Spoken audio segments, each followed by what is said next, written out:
d'accord alors am nañ mbégte bu baax a baax am la sur ce plateau. donc Mamou dañu lay bàyyi ak suñu gan rek ñu daal di dugg directement ci li nga xamante moo di waxtaan bi. waaw Fatou Ka comme li ma doon wax rek ci ndorteelu émission bi tey nag lu ñu fas yéene waxtaane mooy chômage ak emploi avis d'un expert parce que expert lañ mën a wax kii di Birame Diouf mi nga xamante ne moo nekk suñu invité nekk ki nga xamante ne day liggéey ci ministère de l'éducation direction intégration et de la diversité foofee ca Norvège waaye tamit acteur la ci wàllub tourisme waaye tamit mu nekk ka nga xamante ne day yëngu ci lépp lu ñeel wàllub environnement waaye tamit day liggéey ci direction emploi foofee ca Norvège di addu tamit ci wàllub question migration foofee ca Tugal. Birame Diouf nag ñu ngi lay nuyoo moo tax ñu ne avis d'un expert xam nañ ne am nga expérience lu bëri ñi gis ne jamono ji nag fii ci Sénégal ñu ngi wax ci affaire chômage emploi des jeunes gannaaw bi ñu fi amee fi ay manifestations yu taax gis nañ ne le chef de l'État Macky Sall jamono ji sax accélérer la cadence lay def donte sax terme Mimi Touré la mais dañoo gis ne jamono ji mu ngi accélérer la cadence waxoon na d'abord 350 milliards mu ñëw ci discours à la nation wax daal di 450 milliards tey jii nag ñi gis ne tout le temps ñi ngi wax ci chômage des jeunes est-ce que yow la nga xam te ne moom le président Macky Sall wax ndax dal na xel ou bien. waaw xam nga jeune ni ma ko mën a waxee du benn catégorie boo xam ne dafa nekk du changer nit ki balaa muy nekk jeune nekk na xale xam nga ba nga xam ne yow soo ko xoolee su bëri li ñoo investissement su jeunesse je crois que tam dañuy fàtte enfance parce que tamit li nga xam ne investissement bi nga war a def jeune bi nga xam ne pratiquement jàng na investissement yi ngi si war a def bokkul ak jeune bi nga xam ne jàngul wala mu ngi jógee prison ce qui veut dire que yow soo ko xoolee si dynamique boobu noonu travail de jeunesse nekk na travail boo xam ne dafa touché te jeunesse nekkatul benn minorité si dëkk bi jeunesse bi soo ko xoolee pratiquement ñoom ñooy li nga xam ne mooy majorité si population bi waaw ce qui veut dire que su fekkee xaalis lañ ko bëgg a résoudre dañu am problème parce que chaque fois su tegee 100 année bii nii année prochaine foog mu teg 300 te Sénégal amuñu xaalis pour ñu revoir encore si bu xaalis moo koy faj. dëgg la parce que comme li nga wax rek bu ñu nee kii bi jeunes yi 70% de la population ay jeunes lañu kon mu doon pàcc ba nga xam te ne am nañ doole lool fii ci Sénégal comme li nga wax xam naa tout le temps dine dañuy génnee xaalis pour mën a saafara seen problème du nekk lu yomb ngir seen wàllub entrepreneuriat yow nag nga ngay liggéey ci wàllub emploi aussi yow tey lan nga jàpp ne moom lañu war a tëral comme ay emploi mun a jàppale ndaw yi ñu mun a avancer. xam nga dañ nekk si dëkk boo xam ne nit yi doole yemuñu fi ñu dëkk dafa wutee tey jii tey ki nga xam ne pratiquement moo nekk si benn zone boo xam ne amul internet bokkul ak ki nga xam ne mu ngi fii à Dakar am position je crois ñu discuter jeunesse dafa mel ni comme dafa ne benn entité ñëpp ñoo niroo benn unisexe la da ngay jël benn solution nga jox ko mu arrangé ñëpp foofu la erreur bu gën a mag bi nekk pratiquement si politique u Sénégal en matière de jeunesse il faut que ñu xool ko te jeunesse dafa ne lu ñuy préparé il faut que itam ñu gën a jël en préparé jeunesse bi te loolu mooy waaw mooy défi bi nga xam ne moom la ñu war a def daal waaw. dégg kay kon luñ doon wax yëpp génnul. d'accord. waaw léegi kon xam naa ne kon ci côté emploi bi mais tourisme aussi nga xam ci lu bëri aussi tey gis nañ ne fii ci Sénégal tourisme dafa nekk la nga xam te dañ ko xaw a soofantal tuuti donte sax ministre bi nee na mi ngi def ay liggéey yu mucc ayib tey luy war a def pour tourisme ñu mun ko booster. waaw mooy laaj rek si domaine boo xam ne dama am problème ak ñoom. da nga am problème te yaa ngi ci yëngu. maa ngi si yëngu mais am problème ak ñoom parce que tourisme bi soo ko pratiquement mënoon naa wax lu bëri tourisme parce que li du loo xam ne dama ko jàng wala dama si liggéey à temps plein mais mun naa ne allez-y. destination Sénégal comme ni ñu koy waxee dafa ma mos a intéressé parce que dama nekk jeune dem Norvège 86 gisoon mu nekk benn pays boo xam ne am na opportunité ma commencé déjà en 93 ma fexe ba jël benn délégation Sénégal indi leen foofu si tourisme bi soo ko xoolee ñi mu indi woon si jamono boobu noonu waa orchestre national la ak Fodé Camara parce que tam tourisme dafa mel ni comme fii Sénégal ñun dañu defar benn secteur boo xam ne ñu ngi ko basé si biti am na problème noo xam ne moo nekk tourisme parce que soo ko xoolee si tourisme en tant que tel tey mun naa joxe benn anecdote dafa mel ni comme li nga xam ne mooy Kodak yaa ngi fàttaliku film Kodak yi nii bi suñu portable yi commencé ñëw ñu bëri dañu commencé woon di dugal seen xaalis Kodak ñoom seen bopp li ñu def ñu ne ñoom dinañ mën a développer pellicule boo xam ne dina fexe ba tamit toujours maintenir ay part de marché tourisme tey si situation lañu toll balnéaire bi dafa dee tourisme balnéaire amatul avenir je crois que loolu mooy li nga xam ne gars yi dañ ko war accepter jéem a changer donne bi tourisme balnéaire amatul avenir si domaine yu bëri parce que soo ko xoolee benn genre de tourisme la boo xam ne man dama ne il faut que tamit ñu décoloniser tourisme parce que dafa nekk dañuy préparer suñu dëkk pour mu nekk benn genre terrain de jeu pour européens yi ñoom dañu war a ñëw dañu war a def yëpp pour ñoom ñu nekk à l'aise ñu foo yàq dëkk bi ba pare delluwaat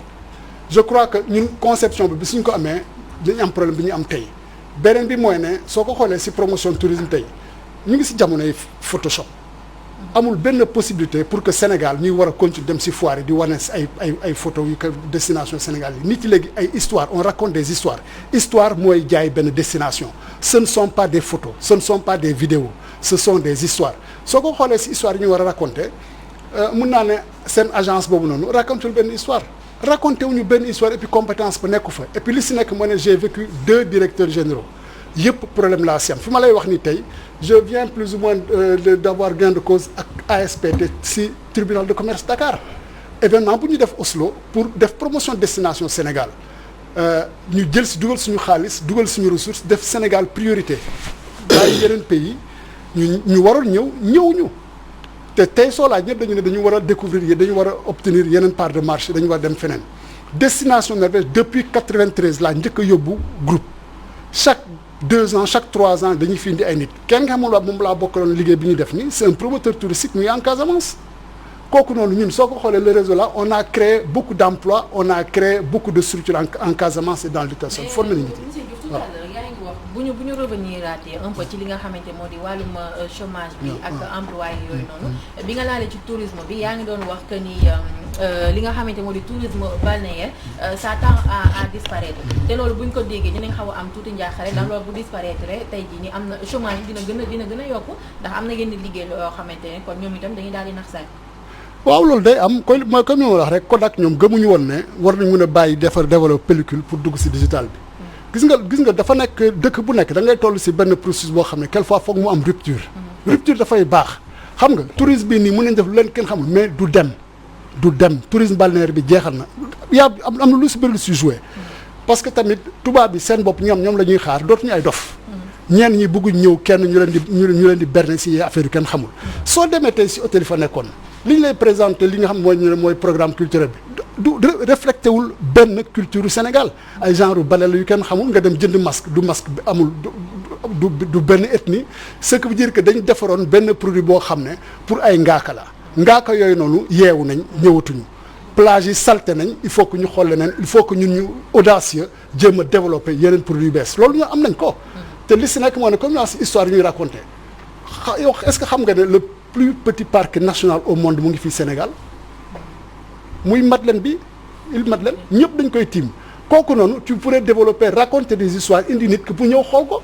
mais tey mënoo def benn Sénégal nga gis loolu noonu yow soo gisee île Madeleine mënoon nga développer tout un produit touristique autour de ça patrimoine culturel li bi mu nga fa soo commencé wol di nga wax site sacré yi nekk Dakar di nga yóbbu nit ki Yoff di nga dugal diaspora bi ba nga xam ne fu mu toll il faut que nit yi audacieux il faut que ñu commencer réfléchir d'une autre manière agence sénégalaise de promotion dañ ko war a tëj amul benn njëriñ j'ai fait l'expérience de 2 directeurs généraux kenn xamul lu ñu fa war a def tey jii ni tey man su ma toogee sénégalais nekk si diaspora bi liggéey pendant des années yow nga ñëw nga ne da nga indi Sénégal Norvège président de la République du bind remercier ñu jox ñu soutien am si affaire bii nii directeur général dañu jot lettre bi du ñu xam nu ñuy réagir parce que on a un problème de compétence yow président su bindee ne affaire bii di am Norvège man maa ngi koy appuyer man je m'attendais à ce que direction yi ñëpp takk seen dàll ñëw topp li président wax mais kenn defu ko si dañuy toog ba à 2 jours ñu arrêté affaire bi. waaw léegi c'est que man vraiment man dama je suis en phase ak yow mooy que ñun fii tourisme li ko njëkk a yàq moom mooy ñun xamuñu lan mooy tourisme man loolu yàgg naa ko waaye yow tey jii. parce que il faut trouver la solution rapidement parce que ñu ngi on perd du terrain sur ci secteur boobu léegi yow mi nekk acteur lan ngeen gis ne que maanaam ci gestion bi lan moo wax ndax il faut benn nit boo xam ne ku xam secteur bi la ñu dénk ko tourisme ou bien kii bi mu ngi nekk ci politique ou tourisme Sénégal fan la problème bi nekk. problème bi yëpp xam nga si il faut que ñu am un cadre structurant pour tourisme te li si nag moo ne tourisme ce n'est plus ministère du tourisme ñoo war a développer tourisme il faut que léegi fu mu te ñu créer dara ensemble il faut que ñu bàyyi acteurs yi comme li ma la diaspora bi kenn gënu leen xam clientèle bu su fekkee tourisme la ñuy wax kenn gënu leen xam clientèle ñoom associé wu ñu leen ci man maa ngi nii dama lay wax on a mis de l'argent on a mis notre temps suma copain am prêt ministère du tourisme investir si campement am mu ne dañuy indi touristes Scandinavie def yëpp Sénégal ñëwul on nous a laissé là-bas comme ça on a été obligé de faire les tribunaux depuis 2019 semaine passée la ñu door a gagné tribunal ñu ne ñu fay leen ñu ba léegi affaire bi matagul Sénégal la ñu nekk ce qui veut dire que tourisme suñu ko nar a développer il faut que ñu xool cadre structurant te ministère du tourisme foofu y a des défis je crois que loolu benn kii bi ne leneen li may wax mooy dañu war a commencer benn affaire boo xam ne ñu ne produit touristique bi responsabilité ñëpp la parce que tam te li si nekk moo ne loolu c'est une chose comme li ngay wax ni am na tourisme am na li ñuy wax Norvège kii hospitalité am ñenn ñi secteur touristique secteur hôtelier ak secteur touristique ñaar la Sénégal pour ma comprendre pour ma expliquer affaire parce que tey jii yow soo demoon delta du Saloum nga dëkk si benn hôtel dañu ne yow touriste la mais soo fa demoon nga dëkk si kër kenn da nga dem seeti nit ce qui veut dire que ñun foog ñu xalaat ne dañu war a benn secteur boo xam ne dañu war a dalal nit yi sénégalais yi en premier lieu sénégalais diaspora bi ak nit ñuul parce que tamit touristes yi war a ñëw fii waruñu nekk seulement ay tubaab bi Ghana defee ñun li ñu def Norvège en 2019 muy comme par exemple l'année du retour mais ñi fay ñëw yëpp ay afro-descendants lañu dañu war a dépasser dañu war a décoloniser tourisme bi Sénégal waru nekk benn aire de jeu pour ay tubaab en manque d'exotisme waaw. ministre Bouki ñëw na fii ñëw ne léegi dañu bëgg pour sénégalais waa ñi mun leen rapatrier delluwaat encore fii ci Sénégal aussi ndax du nekk la nga xamante ne dina indi ay gàllankoor du moment où premier ministre Espagne wax na loolu. waaw xam nga man loolu sa si laay liggéey actuellement man maa ngi am poste directeur qui direction de l'intégration et de la diversité ñun direction boobu noonu ñun ñoo yore tout ce qui est formulation développement politique de la migration accueil intégration toutes les communautés issues de l'immigration ak tout ce qui est question de diversité ba nga xam ne ñun loolu dañ ko yàgg mettre sur l'agenda ne comme par exemple léegi muy brain gain bi du retour forcé bi loolu c'est une chose mais tam am na retour bi nga xam ne nit ki moo koy choisir man 98 dama dem Norvège 86 98 dama décidé dama fa bàyyi benn poste chef de département jeunesse et culture commune Oslo pour ñëw liggéey si àll bi Sénégal bi ñuy ñëw processus boobu on avait pris beaucoup de contacts avec beaucoup de gens fii au niveau du Sénégal ne la ñu bëgg a ñëw mais temps boobu comme ni ñu ko waxee temps mu nga amoon lu ñu woowee bureau d'orientation d'accueil des Sénégalais foofu lañ doon commencer ñun bëgg a développer tam li nga xam ne mooy une plateforme pour mun a pousse au moins l'agenda parce que xam ne affaire mobilité bi ça va aussi poser un problème un jour te si situation bi la ñu nekk mais situation bi nekk moo ne mobilité on ne peut pas arrêter les gens il faut que nit yi di dem di ñëw te li si nekk mooy ne ñëpp duñu migrant damay ne am na ñoo xam ne dañuy gàddaay Sénégal loolu de gars yi ñu koy fàtte am na ñoo xam dañuy gàddaay migré wuñu dañuy gàddaay man suma koñ bi ma dëkk fii à Colobane am na ñoo xam ne bi ñu demee c'est lañ leen gëj a gis ñu ngi dund ñooñu dañ leen di woowee migrant mais ñun ñi dëkk ak ñoom foofu on voit des gens yoo xam ne psychologiquement mentalement ñu ngi ci beneen planète bokkuñu ki nga xam ne dafa ñëw njëkkante pour ñëw liggéey. ndax yow jàpp nga ne politique boobu rek dana tax ñu avancer du moment où fii ndaw yi ñu ngi ne am ñu xëy ñu ngi dem bitim réew nekk Espagne par exemple ministre bi seen ministre ñëw fii dine nañ leen delloo encore dinañ def lépp pour mun a jàppale Sénégal sur le plan économique mun a jàppale ndaw yooyu est-ce que yow gëm nga loolu ndax jàpp nga ne loolu politique boobu baax na pour xëyum xale yi. waaw xam nga retour forcé wala ñàkk retour forcé bi là n'est pas la question je crois que affaire bi comme na affaire mobilité bi la affaire par exemple doole ñi ñuy wax ñi ñëpp ce sont des sénégalais yoo xam ne amuñu doole je crois que aussi c'est ça ñi ñu fa bëgg a téye mooy ñi nga xam ne dañu am doole ñi amul doole bëgguñu la man mi lay wax ni du ma citoyen norvégien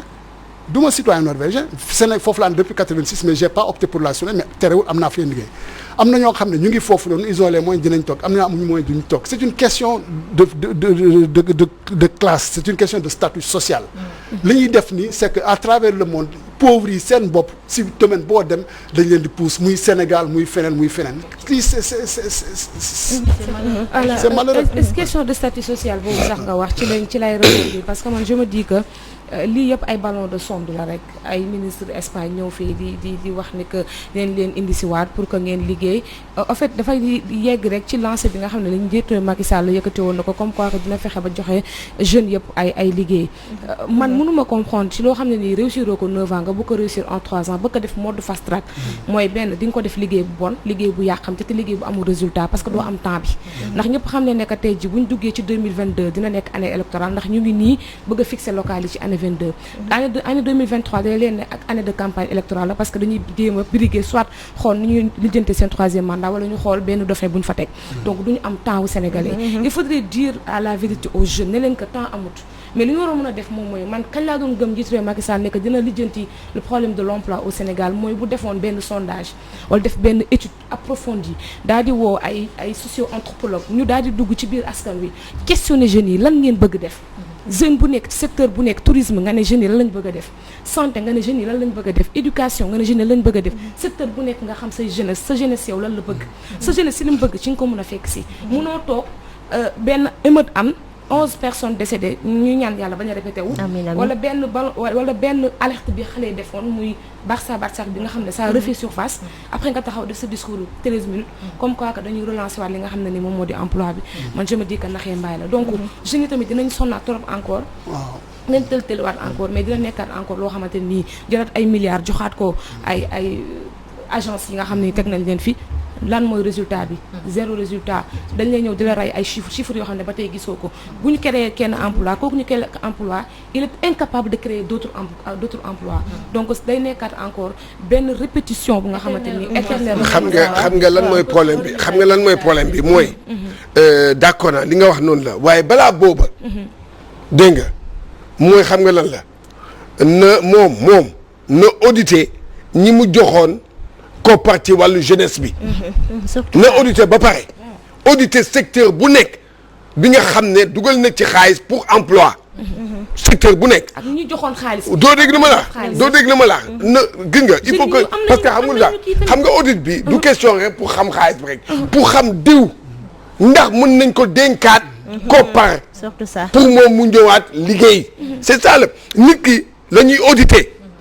parce que nit ki mooy problème bi moom mooy ñii di détourner di gën a importance du rek ñi nga xam ne ñoom lañu dénk de agence yi de mooy ñi ñu financé xaalis boobu non doo dégg li ma tax non man étude boobu laa bëgg xam non oui mais ñi ñu financé ki leen financé moo financé tappale loolu laa non yow nit ki yow attends Cheikh Tidiane Gomis jox nga ko milliard nga ne ko secteur bi lii laa ci bëgg pour liggéey emploi nga toog gisoo dara tey ji da ngay ñëw auditer Cheikh Tidiane Gomis parce que moom ay affaire u tappale dañ ne agence yi bu dee sa farandoor nga bàyyi non attends agence yi lan nga dégg fii li fi xew lan nga dégg mu fi def am na ñoo xam ne dañ leen jox koppar naka lañ leen ko joxee parce que ñoom fu ñu bokk ñoom moom mooy kii ci gouvernement bi waaw léegi nag ñooñu dañ tokkaama daan ñu fay du mujj fenn du ma fay du mujj fenn. alors ban appréciation ngay def si ñaari intervention yi foofu la ñuy ndax. waaw man kay li ma si gis mooy xam nga jeunesse li ñuy wax Norvège mooy ne ñun dañ li gën a important mooy du nga jàngal xale mu nekk mécanicien wala lii mais dañu war a préparer jeunes yi jàngale ñu naviguer. xam nga parce que dañu nekk si monde boo xam ne en mutation lay doon te mun na am li nga jàng nii dans 5 ans amul la benn njëriñ. ce qui veut dire que état mental bi jeunes yi war a am pour war a mun a naviguer dans ce monde loolu la ñu war a def xaalis mais formation professionnelle lenn la mais tamit nga jàngal nit ki mun a naviguer mun si génn c'est autre chose côté boobu noonu foofu lañ deful xaalis travail de jeunesse foofu la du si formation professionnelle travail de jeunesse mooy lan mooy nga jàngal jeunes yi ñu naviguer loolu mooy travail de jeunesse c'est pas formation professionnelle mais comme ni ma la wax naka la ñuy jàngale nag jeune bi mu naviguer foofu noonu est-ce que tu as besoin plus ou moins comme ni ñu koy waxee encore ay seen ngandam centre yi ñu bëgg a créer centre jeunesse de la citoyenne xaw ma lan kooku encore c'est un nouveau gouffre financier boo xam ne tamit dinañ toogaat encore ñu ne nañ ko auditer parce que en premier lieu problème mooy ne compétence en matière de jeunesse amul Sénégal dama koy wax mu clair compétence en matière de jeunesse pour ñoom pour jàngal xale ñu naviguer am na ñoo xam ne ñu ngi def tuuti nii mais suñu ma ñu laajee ana cadre structurant bi nga xam ne moom la ministère de la jeunesse wala moom la président di basé wu pour joxe comme par exemple ay kii nii amu fi ku nekk da ngay essayer ku nekk da ngay jéem moo tax di nga jox nit ki dara ki la ko jox xamul ki nga ko jox tamit xamul xaalis bu du mujjee fenn. dañuy tâtonner ce qui veut dire que loolu mooy problème man bi ma gisee seen ngandam infrastructure ñu ne lii ay centre de jeunes la doo xam noo koy tuddee mais lépp la mais du centre de jeunes mun na nekk leneen mais du loolu loisir ak lu kenn xamul mais foofu xale yi kenn du leen fa jàngal ñu naviguer dañu war a jël xaalis dugal ci jeunes yi ñu jàngal leen ñu naviguer à travers la vie. ci jamono boobu lañ toll nii. loolu leer na nag monsieur Diouf jërëjëf amoon nañ mbégte bu baax dalal la ci plateau bi nga indi ñu ay leeral ci li nga xamante moo di wàllum chômage ak emploi des jeunes yow aussi maam ñu ngi lay jaajëfal bu baax a baax man it aussi maa ngi leen di remercier bu baax a baax rek comme di ne rek je pense que système éducatif bi dañ ko war a changer parce que bu ñu defee constat depuis tout le temps